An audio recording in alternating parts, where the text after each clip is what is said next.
बाद एक बार फिर आपका स्वागत है। आप देख रहे हैं खास खबर। खास खबर हम बात कर रहे हैं नरेंद्र मोदी सरकार के 4 साल पूरे करने पर। हमने बात की ब्रेक से पहले महंगाई की। महंगाई एक मुद्दा है।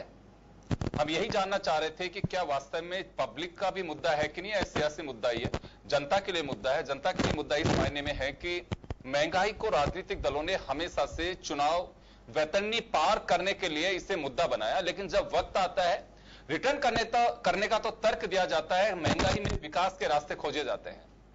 यह सब कुछ तो वर्षों से चला आ रहा है, फिर आप क्या विश्लेषण दे रहे हैं, यह सबसे बड़ी बात है। हालांकि मुझे चर्चा भ्रष्टाचार पे करनी है, लेकिन इतने सवाल जो हो चुके हैं खड़े, उसको लेकर के मैं एक बार विजय साहब से महंगाई का जवाब चाहूंगा कि विजय साहब, मैं महंगाई का जवाब आपसे चाह रहा हूं और कम शब्दों में चाहूंगा, 1 मिनट का आपके पास में वक्त है, कि जितने सवाल सामने आए ये सब चीजें तो यूपीए सरकार भी कह रही थी कि अंतरराष्ट्रीय मार्केट पे सारी चीजें डिपेंड करती हैं। फिर आपके वक्त ऐसा क्या हो गया कि ये टैक्स आपने कहा कि रेवेन्यू शेयर देखिए, तो रेवेन्यू तो पहले भी बढ़ रहा था। देखो योगेंद्र जी, डबल मार पड़ी है। एक तरफ तो आपके क्रूड की रेट बढ़ रही है, दूसरी चीज साथ के साथ ही आपका डॉलर है ना वो मजबूत हो रहा है, रुपया कमजोर हो रहा है। तो आज की तारीख में अगर मैं पिछले 6 महीने का ही कंपैरिजन करूं, देखो इसमें देखो ये इकोनॉमी होती है, ये आप और हम अगर पढ़े लिखे इंटेलेक्चुअल से बात करेंगे तो अच्छा नहीं लगता। देखो हर चीज पे टिक्का टिप्पणी अच्छी नहीं है। आगे एक बार सुन लो और उसके बाद में आपको कोई क्वेश्चन हो तो आप मेरे से बात करें। विजय साहब मैं आपसे एक रिक्वेस्ट करता हूं, देखो बार बार विजय साहब आसोबा साहब एक बार चुप रहिए। यहां देखिए विजय साहब, आप ये बात तो कह रहे हैं कि रुपया कमजोर हो रहा है, आप ये कह रहे हैं। सर मैं मोदी साहब के वो स्पीच दिखा सकता हूं जो उन्होंने हिमाचल प्रदेश में कहा था कि होड़ मच रही है कि सरकार और रुपया दोनों में से कौन कितना गिरता है। अभी ये बात तो ये यूपीए सरकार के वक्त भी थी। नया क्या कर रहे हैं आप लोग? देखो मैं आपको सरकार इसका जवाब चाह रही है। बिल्कुल आपकी बात सही है। ये स्थिरता देखो, ये अभी जो टाइम चल रहा है ये है थोड़ा सा 3-4 महीने का पीरियड था जब से ये बढ़ने लगा है, और अभी अपन को महंगाई के साथ क्योंकि क्रूड की प्राइसेज भी बढ़ गई और डॉलर की प्राइसेज भी बढ़ गई तो अपन को डबल मार पड़ रही है, इसलिए अपन को ये महंगाई थोड़ी ज्यादा लग रही है। दूसरी चीज, अगर आप डेली यूज के प्रोडक्ट लेते हैं, कोई सा भी ले लो आप, तो जनरली उनपे प्राइसेज का इंपैक्ट इतना नहीं आया है। आज अगर आप ग्रोसरी की बात करते हो, वेजिटेबल्स की बात करते हो, फ्रूट्स की बात करते हो, ये बहुत बहुत बहुत नीची प्राइस पे है। आज लोग बात कहते हैं कि साहब 2 किलो रुपए में टमाटर मिलता है, मैं कहता हूँ 2 रुपए नहीं, चलो 10 रुपए होगा, बट कभी 40 रुपए किलो, 80 रुपए किलो, 100 रुपए किलो हमने खरीदा है। ठीक है साहब, आलू जो खरीदते थे हम 40 रुपए किलो का, आज 10 रुपए किलो, 5 रुपए किलो आपको आलू मिल रहा है। तो आपका कहने का अर्थ ये है सारी चीजें, हर चीज अगर आप लोग अगर परचेजिंग करते हो तो आपको पता होगा, आपको रेवेन्यू पता होगा। आप जो ऐसा नहीं है सर, आप ये बताइए विजय साहब आप ये बताइए कि जो कुछ चर्चाएं हम कर रहे हैं ये कि पब्लिक के सवाल है, आप संतुष्ट है इस जवाब से कि बिल्कुल जो आप कह रहे हैं बिल्कुल? फिर ये तो अंतर क्या था, यूपीए 2 के वक्त भी ये राजेंद्र सिंह जी सही कह रहे हैं, सरकारें किसी की भी हो, ये तो सब कुछ पहले भी झेल रहे थे। नया क्या, आपने नया क्या किया है? नहीं देखो मैं आपको तो नया करने की बात है। आज की तारीख के अंदर मैं आपको बताऊं जो हमारी उपलब्धियां हैं, अगर महंगाई की बात करते हो, आज महंगाई किस लेवल से किस लेवल पे आ गई। चाहे मैं कहता हूं, ये कहते हैं कि साहब हमारी जेब से तो पैसा चला जा रहा है, तो भाई किस मद पे जा रहा है ये तो देखो। बट ये इंडेक्स जो बनते हैं ये कोई सरकार की एजेंसियां बनाते हैं, गलत नहीं होता, बट अब ये हो सकता देखो साहब, मैं आपको प्रोपोर्शनेटली तो दी है। आज आपकी इनकम नहीं, आपकी तनख्वाह कितनी थी जब आपने ज्वाइन किया था, आपके जब आप रिटायर हुए कितनी बड़ी, ये इंडेक्स के हिसाब से बनती है ना। लिया आप सरकारी नौकर थे ना, आपने पहना ना, तो मेरा आप देखो ये डिबेट का मुद्दा नहीं। आज की तारीख में मैं आपको इसी में दूसरे बड़े मुद्दे की ओर जाएंगे, जो एक बहुत बड़ा मुद्दा था, और आसोपास आपसे मैं उसको शुरू कराऊंगा क्योंकि एक बड़ा मुद्दा इस मायने में था कि नरेंद्र मोदी साहब अपने हर स्पीच में करप्शन को एक बड़ा मुद्दा बना करके लेके आ रहे थे, और उन्होंने ये कहा था कि जब सरकार की सत्ता संभाली थी पार्लियामेंट में, उनका जो स्पीच था वो ये था कि मैं प्रधानमंत्री नहीं, प्रधान सेवक के रूप में भारत की संपदा की रक्षा करने के लिए आया हूं, एक प्रधान सेवक, एक चौकीदार के नाते मैं काम करूंगा। आसोफा साहब आपसे मैं जानना चाहूंगा कि आप उस वक्त बहुत डिफेंसिव थे और काफी एग्रेसिव थी उस वक्त की भाजपा, गुजरात के उस वक्त के मुख्यमंत्री जो प्रधानमंत्री के कैंडिडेट भी थे बीजेपी के। आज आप लोग कुछ कहना चाहेंगे? तो उसके अंदर ही जवाब शामिल है कि सीएजी की रिपोर्ट्स को लेकर के जिस प्रकार से कांग्रेस के ऊपर लांछन लगाए गए, वो धीरे धीरे सारी परतें खुल रही है, और मैं उसकी बात नहीं करूंगा क्योंकि उसके चुनाव परिणामों ने उनको बराबर कर दिया जी। भ्रष्टाचार की बात जब ये लाए तो भ्रष्टाचार रोकना भी था और करना भी नहीं था। हमारे तो आप कांग्रेस के अध्यक्ष राहुल गांधी ने सीधा आरोप लगाया है कि मोदी जी स्वयं भ्रष्टाचार है। उसका जवाब नहीं दिया क्योंकि राफेल का जो परचेज है उसी राफेल की डबल कीमत पे आपने ऑर्डर क्यों दिया, एक बार। जय शाह के मामले पे क्वेश्चन किया, आपने कोई जवाब नहीं दिया 2 बार। कोर्ट की शरण में चले गए, लोकल कोर्ट से ऑर्डर आ गया, सुप्रीम कोर्ट ने अभी उसमें भी दबाया, इनको आपको रिलीफ दे दिया कि आप छाप सकते हो। आपके मुख्यमंत्री जितने हैं, राजस्थान ले लीजिए, वो सचिन पायलट अगर हमारे राष्ट्रीय स्तर पे उस 45,000 करोड़ के शॉर्ट करेंगे तो ज्यादा चीजें याद नहीं रहेगा इनको। नहीं ले जाते, थोड़ा शॉर्ट करिए।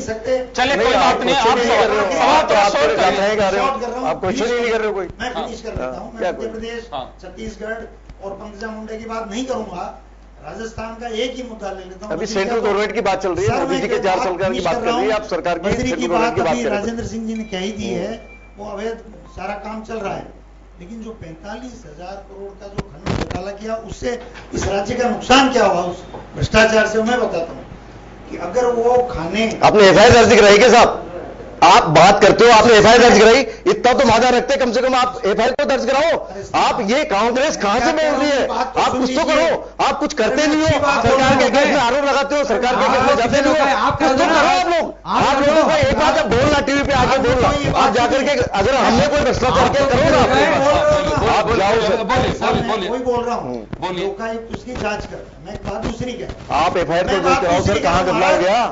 वो बात तो करो। अगर वो खनन घोटाला नहीं होता और वो खाने रेगुलर वे में ऑक्शन होके अलॉट होती, तो आज ये प्रदेश कहां 7 गुना प्रगति कर चुका। अब सारी आज की तारीख में जितनी माइंस हो रही है ना, सब ऑनलाइन हो रही है, आपको पता भी है। अब जब 5 साल खत्म कर लीजिए साहब, ये लागू हो गया और रातों रात अलॉट कैंसिल हुई है, कैंसिल भी करवाई कोर्ट ने। क्या बात करते हो? आधे घंटे में मुझे चर्चा खत्म करनी है करप्शन पे। केवल आप राजस्थान में मत घुसिए सर, राजस्थान में मत घुसिए अकेले में, बहुत सारे विषय हैं, अगर आप लोग बोल सकते हैं तो। मैं एक बार वापस, राजेंद्र जी कुछ कह रहे हैं। मैं तो राफेल पे बोल चुका हूँ, जय शाह पे बोल चुका हूँ। जी सिंह साहब, जैसा का कोई मुद्दा ही नहीं है सर। आपने मेरे को तरस आता है, भ्रष्टाचार पे फोकस करना चाहूंगा। बिल्कुल जी सिंह साहब, जो बात है, मैं समझता हूँ कि इसको रोकने के कोई प्रयास अभी तक हुए नहीं। सबसे पहले ये बात कही गई थी लोकसभा में कि जो भी लोकसभा में सांसद है जिनके खिलाफ मुकदमे, उन मुकदमों को स्पेशल कोर्ट बनाकर 1 साल के अंदर उनकी सुनवाई करेंगे और उनका निस्तारण जी। न तो स्पेशल कोर्टों का गठन हुआ, न उनकी कोई सुनवाई। आज भी दागी सांसद है लोकसभा और विधानसभाओं में जी, भ्रष्टाचार के लिए जो प्रयास होने चाहिए थे वो नहीं। सीबीआई आज भी पिंजरे में होता है, आज भी स्वतंत्र रूप से नहीं। सीबीआई का इस्तेमाल है वो सरकार अपने विरोधियों को दबाने के लिए कर रही है, चाहे वो कांग्रेस की हो चाहे बीजेपी। कुल मिलाकर के आपको कोई अंतर महसूस नहीं हो रहा? नहीं, अंतर तो आपको मैं इसका उदाहरण देता हूँ। मैं तो आपको जयपुर ही ले चलता हूँ कि जयपुर में अगर सब रजिस्ट्रार के यहाँ 1% अगर दिए बिना अगर कोई रजिस्ट्री होती हो, चाहे कांग्रेस के राज में चाहे बीजेपी के राज में, ये बता देंगे साहब वहां बंद हुई है। आपने शिकायत करी साहब कभी? देखो मैं आपको बताऊं, जब तक हम नहीं सुधरेंगे सरकारें नहीं सुधरेगी। मैं आपको बताऊं, सरकार ब्यूरोक्रेट चलाते हैं, सरकार कोई प्रधानमंत्री नहीं चलाता, मुख्यमंत्री नहीं चलाता, कोई मिनिस्टर नहीं चलाता, ये ब्यूरोक्रेट चलाते हैं। एक सेकंड, मैं अभी जैसा आपने कहा कोई शिकायत की, अभी श्याम सुंदर शर्मा साहब बताएंगे कि कितनी शिकायतें आ रही हैं और कितनियों पे धूल जम रही है। आप बात शिकायत की कर रहे हैं, शिकायतों की फेरिस्त बहुत लंबी है, कितना का डिस्पोजल हो जाता है। शिकायत करने वाले सामने बैठे अनिल शेखावत जी हैं, एक मुद्दा भी बताएंगे आपके सामने कि शिकायत भी की उसका, उसका अंजाम कहां तक हुआ, क्या हुआ, वो भी मैं बताऊंगा। शिकायतों का क्या? नहीं, मैं देखो मैं ये नहीं कहता कि बिल्कुल ही नहीं है, सारी चीजें व्यवस्थित है, ये मैं नहीं कह रहा। देखो मैं पैसे दिए काम कर रहे नहीं, मैं ये देखो इस मामले में मैं आपको इस मामले में मैं सवाल इस वजह से उठा रहे। देखिए साहब, बीजेपी की गवर्नमेंट है, मोदी साहब ने जो बात कही थी आज इंगित वो स्टेट गवर्नमेंट को भी लपेटना होगा। जो अब हमारे साथी जो बैठे हुए हैं उनका साफ कहना है कि आपने वादा इस तरह का किया था कि न खाऊंगा न खाने दूंगा। बेशक आपके सरकार के मंत्रियों पर अगर आरोप नहीं लग रहे हैं, लेकिन आपके स्टेट जो है भाजपा शासित।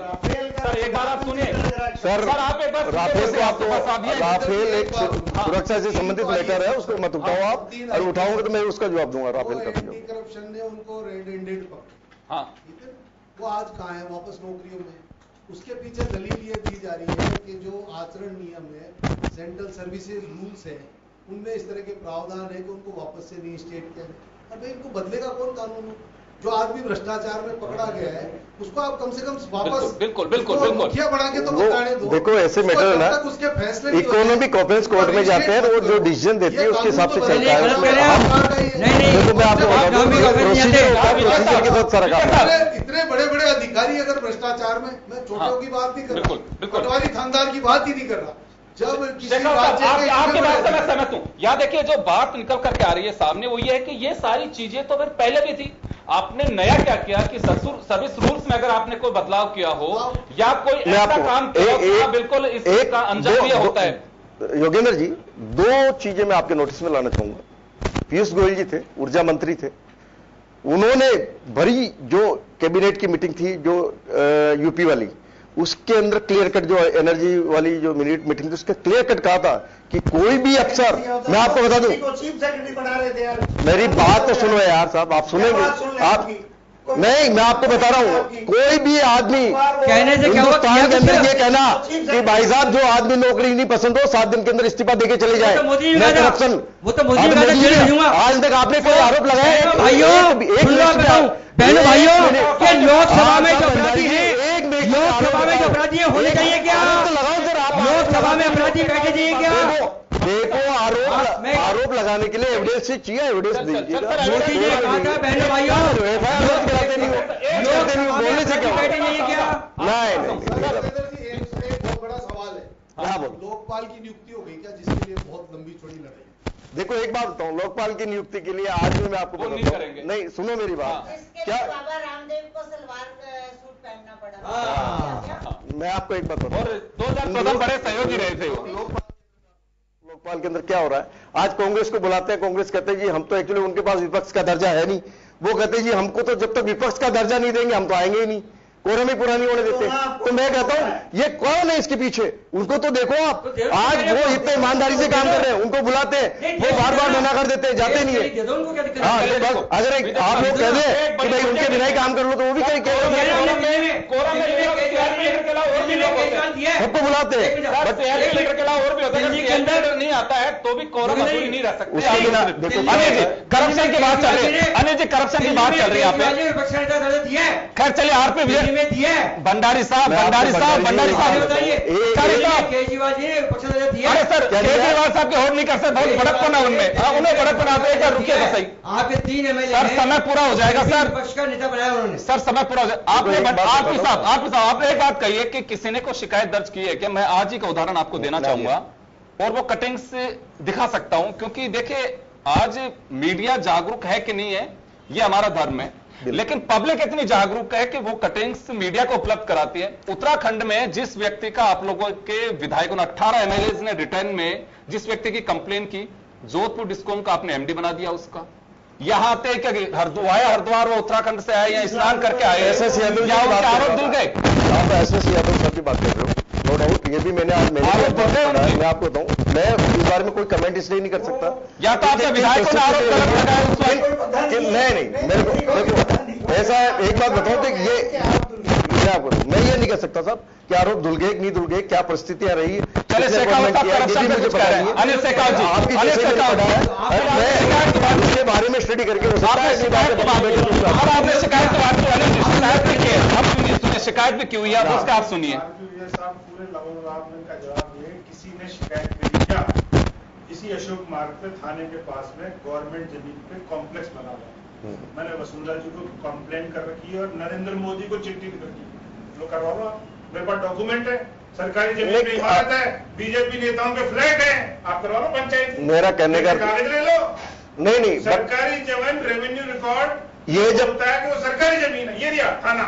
अनिल जी अनिल शेखावत जी ये बिल्डिंग कब बनी है, उस समय बीजेपी की सरकार नहीं थी, मैं आपको बताऊं बीजेपी की सरकार आज आपका एक सवाल अनिल शेखावत जी से एक सवाल है कि ये आप जो चर्चा कर रहे हैं कांग्रेस के वक्त की कर रहे हैं, वर्तमान की बात है कि जरा बता दीजिए। अजी मैं कह रहा हूँ वसुंधरा को मैंने शिकायत कर रखी है, नरेंद्र कर रखी है नजर, बट ये तो बन गई ना बिल्डिंग, तो जब हमारे टाइम पे थोड़ी बनी थी, ये पहले बनी हुई है सर। हाँ बट फिर भी नेहरू जी के टाइम मैं गलत को कभी तो रोकना होगा, गलत को रोकना होगा। मेरे पास डॉक्यूमेंट आया, मेरे पास कोई फ्रॉड आया, मैंने जो सरकार चल रही थी उसको शिकायत कर दी, आपको मैं कह रहा हूँ कि मैं ये नहीं कर रहा बट अब उसकी क्या परिस्थिति है मुझे मालूम नहीं है, बट आपकी जो बात है आप बिल्कुल देख रहे होंगे और बिल्कुल सही होगा। आपका वर्ल्ड ट्रेड बैंक क्यों नहीं बना हुआ है? मैं शिकायत उनकी खैर चले ओवरऑल करप्शन पे आपका व्यू क्या है? ओवरऑल जो करप्शन है, प्रधान सेवक बनने की बात मोदी साहब ने कही थी,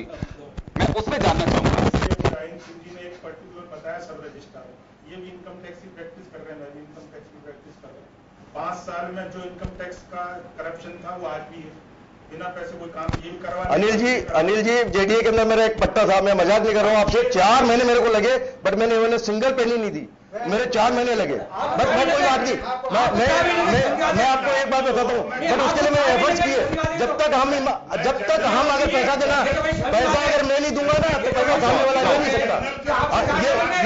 ये सारे नागरिक अगर ऐसा ही करने लग गए भाई अपने फायदे के लिए।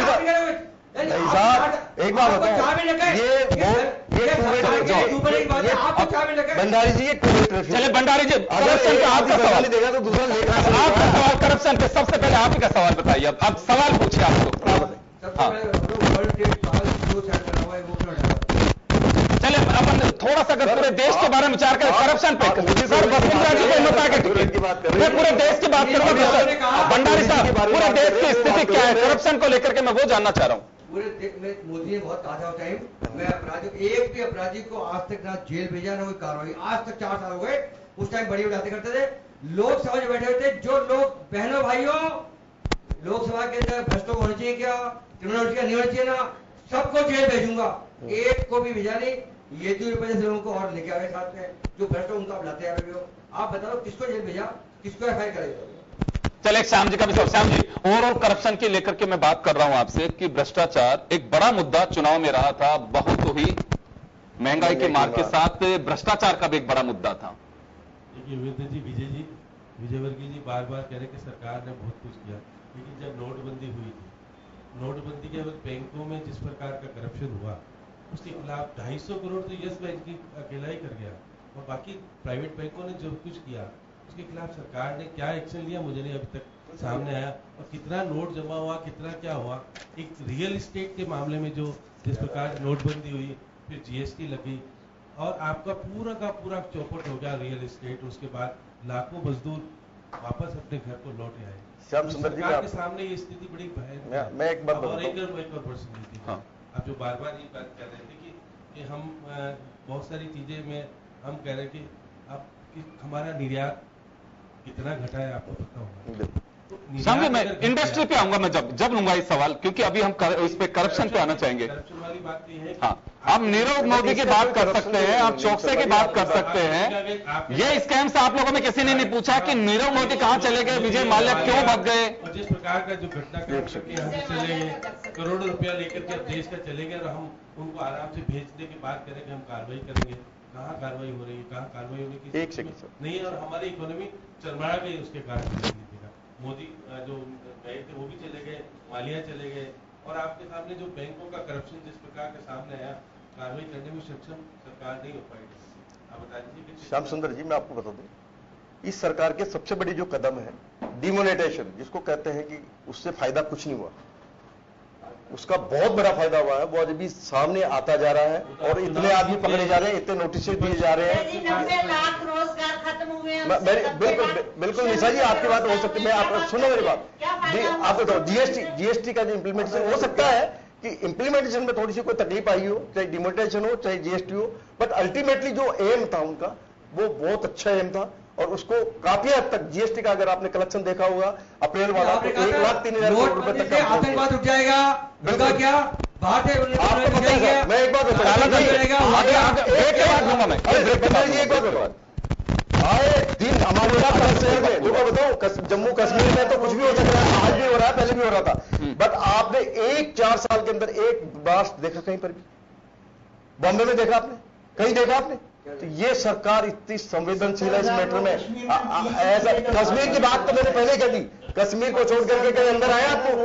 ये इंटरनल सिक्योरिटी भाई साहब इतनी जबरदस्त दी है। आप जो बात कर रहे हो इंटरनल सिक्योरिटी देखिए आप क्या बात। करप्शन देखिए, हम डायरेक्ट रक्षा सौदों पे सब पे हम आएंगे कि इंटरनल और हमारी जो बॉर्डर सिक्योरिटी है हम उस पर आएंगे, लेकिन आज तो हम करप्शन पे चर्चा कर रहे हैं। विष्णु कुमार साहब आपका एक सवाल है जी। योगेंद्र जी, इस देश में जो भारतीय जनता पार्टी और वर्तमान में जो हमारे देश के प्रधानमंत्री हैं, उन्होंने इतना बड़ा करप्शन किया है कि इन्होंने आज तक हमको ये नहीं बताया कि नोट तो जमा कितने हुए और नोट कितने छापे। अगर ये दोनों चीज बता दें विजय वर्गीय साहब, सीए है, तो आज मैं इस मन से कह रहा हूं, जो ये कहेंगे मैं करूंगा। ये जनता को गुमराह करने के सिवाय नोट की गिनती तो सेमडी होती है ना बैंक के अंदर सर, या नहीं होती? हर आदमी से पूछो, बैंक जब बंद होता है जब पूरी गिनती हो जाती है नोटों की। ये आज एक साल में ये नहीं बता रहे कि नोटों में कितने छापे और नोट कितने हमारे पास आए। ये दोनों चीजें बता देंगे ना, आप जो कहेंगे कि इतना बड़ा भ्रष्टाचार देश के 70 साल के शासन काल में नहीं हुआ, तो मोदी जी ने इन 4 साल के अंदर कर दिया। चले अभी बाबूलाल जी कुछ कह रहे हैं, चले आपके सवाल का जवाब नोटा में डाल। हाँ जी, कोई बात नोटा में डालने नहीं मैं जवाब दिया विजय जाएगा। वर्गीय साहब से ये निवेदन करना चाहूंगा कि भाई सब कुछ ठीक है, जो हो रहा है, जो अच्छा हो रहा है, चलिए यही मान लेते हैं, परंतु एक बात तो ये रह गई कि साहब हम बाहर से जितना पैसा गया हुआ था वो वापस ले आएंगे, वो आज तक नहीं आया। फिर 15-15 लाख रुपए तो वो तो जुमला हो गया, चलिए वो बात छोड़ दीजिए। फिर तीसरी बात ये हुई कि कौन आदमी बैंकों में कितना पैसा रखता है, बैंक आज सुरक्षित है कि नहीं, ये बात उठ करके आ गई। क्यों आ गई कि एक नीरव मोदी हो गए, कोई माल्या जी हो गए, कोई और होने वाले हैं, और एक चौकसी हो गए। एक बात सुनिए, उस समय जब नोट जमा हो रहे थे तो एक ही आदमी ने 14,000 करोड़ रुपए जमा कराया। वो उसका 3 दिन तक तीन दिन के बाद में उसको पता ही नहीं चला कि वो महेशा है कहाँ। तो ये फिर बैंकों को ये निर्देश दे दिए गए कि आप बैंकों में 2 लाख ही दीजिए, 1 लाख दीजिए, और उस समय जो लाइन लगा करके लोग खड़े हुए थे वो तो अलग थे, और उसी समय बड़े बड़े लोगों के जो करोड़ों रुपए थे वो बैंकों में जमा हो रहे थे, और दूसरे जो नए नोट थे वो निकल करके बाहर आ रहे थे। तो इसके लिए इससे जो व्यवस्था बिगड़ी वो व्यवस्था आज तक नहीं सुधर पाई, चाहे आप कितने भी आंकड़े पेश कीजिए, कितनी भी बातें कीजिए, पर मार्केट आपका साथ नहीं दे रहा है। मैं आपको सही कह रहा हूं कि अगर यही स्थिति रही तो मार्केट डूबने की अलावा और कोई चारा नहीं है मार्केट। चलिए, बिल्कुल बड़ा सवाल है और बड़ा एक सार्थक सवाल आपने पूछा है विजय साहब। कम है समय, लेकिन आपका जवाब बहुत जरूरी है। इतने सवाल खड़े हुए हैं, नीरव मोदी का मामला हो, चाहे मेहुल चोकसी के मामला हो, या फिर किंगफिशर के जो मालिक विजय माल्या हैं उनका मामला हो। एक बात मामला इस तरह के आए कि अगर ये सब चीजें बैंकों के एनपीए की अगर हम बात करें, वो लगातार बढ़ता चला गया, कम नहीं हो रहा, नई नई कंपनियां दिवालिया घोषित हो रही हैं, तो कहीं तो कुछ करप्शन का कुछ इश्यू होगा। अभी मैं देख रहा था कि बैंक इतने घाटे में जा रहे हैं, फिर ये सारा कुछ, अगर ये सब चीजें हैं तो फिर अंतर क्या महसूस करे पब्लिक? मैं जवाब दे रहा हूं साहब। पहले तो डिमोनेटाइजेशन की मैं बात कर रहा हूं। कुलवाल जी का क्वेश्चन था साहब, कितने नोट जमा हुए? 99% पैसा, जैसा कि सबको पता है और आरबीआई ने बता दिया है, पैसा जमा हो गया। मैं आपको एक बात बताता हूं, छोटी सी बात है, अच्छी नहीं लगेगी, शायद हो सकता मैं कहूं तो, आज अपना हिंदुस्तान का आदमी, कोई भी आदमी नोटों को कोई फेंकता नहीं है। अपन अखबार की रद्दी को 2 रुपए, 10 रुपए, 20 रुपए, 50 रुपए की भी होती है, उसको भी बेचते हैं। तो आप ये कहो कि नोटों को कोई फेंक देगा या नोटों को जमा नहीं कराएगा, क्या मीन्स अपनाए गए, ये हो सकता है। यहां पे जो मैंने आपको कहा कि जो डिमोनेटाइजेशन की जो होना चाहिए था उसी तरीके से कुछ कमियां रह गई, उसका मिसयूज लोग बागों ने किया, बैंकर्स ने भी किया, बिल्डर्स ने भी किया, बुलियंस वालों ने भी किया। ये 3 बी जो है इन्होंने किया, बिलियन वाले, बिल्डर्स और भाई साहब सारे, ये ऐसा है सारा सब कुछ सोचा जाता है। बट एक बात बताऊं, मैं आपको एक बात बताऊं, आज वो चीज मैं यहाँ पे नहीं कर सकता, ऑफिशियली नहीं कर सकता, बट फिर भी आपको एक बात बताता हूं, कोई न कोई ऐसी घटना हो गई थी, उस वजह से इमीडिएटली वो डिसीजन लेना पड़ा और नोट चेंज करने पड़े, जबकि उसके लिए व्यवस्था भी बाकी थी। उस समय आपको मालूम है कि एटीएम से तो पैसा निकलता है, 2000 अगर 500 के नोट निकालते तो उसके तो खांचे चेंज होने चाहिए थे, वो नहीं भाई, किसी कारण से रह गए। मैं आपको बता दूं, कौन, देखो ऐसा है कि मैं आपको बता रहा हूं, आप चीज को, मतलब आप पढ़े लिखे आदमी है, यहाँ पे कोई लेमेन नहीं पढ़ा हुआ जिसको मैं वैसी बात कह सकूं, बट कुछ मैं, अब सुनो, मैं आज काय के 100 करोड़ रुपए साहब, क्या 100 करोड़ रुपए साहब, अगर मेरी बात सुनो, एक काम ये कह रहे, अरे मैं करवाऊं सर, करवाओ, मैं ये करवाइए। अब बात हो गई, सारा पैसा जमा हो गया, बैंक में जमा, वो उससे क्या हो गया, पैसा बैंक में जमा हो गया, उल्टा अपने बैंकिंग चैनल में आ गया, इससे हमारी इकोनॉमी को रफ्तार मिलेगी। नकली नोट जमा हुए, नकली नोट जमा हुए, सरकार की फेलियर क्यों मानते हो? नकली नोट क्यों जमा हुए? विजयवर्गीय जी नकली नोट नहीं, विजयवर्गीय जी भाई साहब ये आपके पास फिगर है तो विजयवर्गीय जी नकली नोट के जमा हुए, नकली नोट के जमा हुए हो सकता है या नहीं हुए? देखो एक बात बताओ, इतना बड़ा अगर 80 दिन के अंदर कोई काम होता है और ये बहुत बड़ी 1 लाख करोड़ नकली नोट जमा हुए, इंडिया की इकोनॉमी के अंदर 80 दिन के अंदर पूरे 1 लाख करोड़ रुपए नकली नोट जमा हुए, काम नहीं था, उसको भी बहुत सफलतापूर्वक, थोड़ी तकलीफ आई, लोगों का एक्चुअली उस समय तकलीफ भी आई।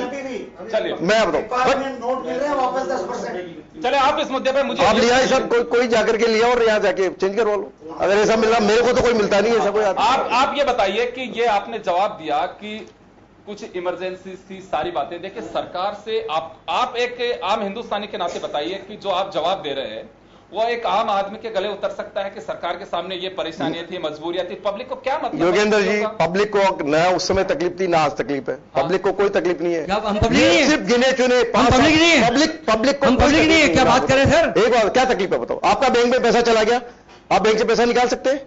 आपका धंधा कहाँ इम्पैक्ट हुआ मुझे बताओ। पहले इतने चार्जेस इतने चार्जेस नहीं लगते थे जितना इकोनॉमी है, मैं मानता हूं रूरल इकोनॉमी है, ऐसा भी सेक्टर है हमारा, उसको तकलीफ आई है क्योंकि केस में ट्रांजेक्शन हम करते थे और डेफिनेटली तकलीफ आई है, ये बात नहीं आप कह रहे हो, बट किसी का पैसा थोड़ी ले गई, सरकार किसी का पैसा छीन के नहीं ले गई, बैंक में पड़ा है। आपको लग रहा है करप्शन? बिल्कुल करप्शन के, मैं आपको बताऊं करप्शन के बारे में तो मैं कहता हूं कि एक भी आरोप किसी केंद्रीय मंत्री के ऊपर आज तक नहीं है। अपन केंद्र सरकार की बात करें, कौन आएगा? मैं मीडिया आपका, आप करो, देश के प्रधानमंत्री आप तो देखो क्या अकेली पार्टी के लिए फूलवाल जी आप आरोप लगा रहे हो, उसका एविडेंस बताओ। सीधे आप एविडेंस बिना आरोप लगाने की कोई नहीं, देखो ऐसा नहीं। अब कोई आदमी नीरव मोदी को, एक बात बताओ, नीरव मोदी वो ना, अरे महेश शाह को तो क्या होता है, अमित शाह का भाई बता देता है, नीरव मोदी को मोदी जी का भाई बता देता है, लोग करते हैं ये मिले हुए हैं, अमित भाई तो सारे ही। अमित शाह के लड़के ने 50,000 से 80 करोड़ कैसे हुए बता दो तो? क्या साहब? अमित शाह के लड़के के बाद कंपनी 50,000 में, आपको बता दूं सर, इतनी कंपनी घाटे मेरे पास 50,000 से। भाई साहब चार्ट अकाउंटेंट, मैं भी चार्ट अकाउंटेंट हूँ, हम दोनों, बट आप लोगों को भी उसी तरीके से मैं अच्छा हमें बता दो, हमको भी बता दो।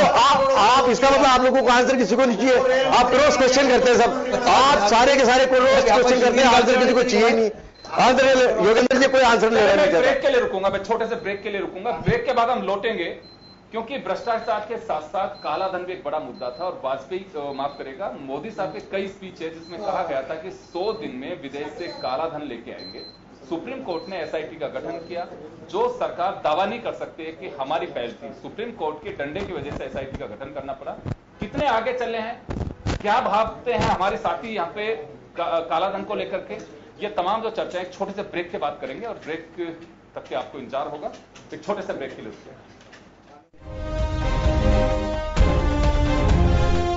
मैं नरेंद्र दामोदर दास मोदी ईश्वर की शपथ लेता हूं कि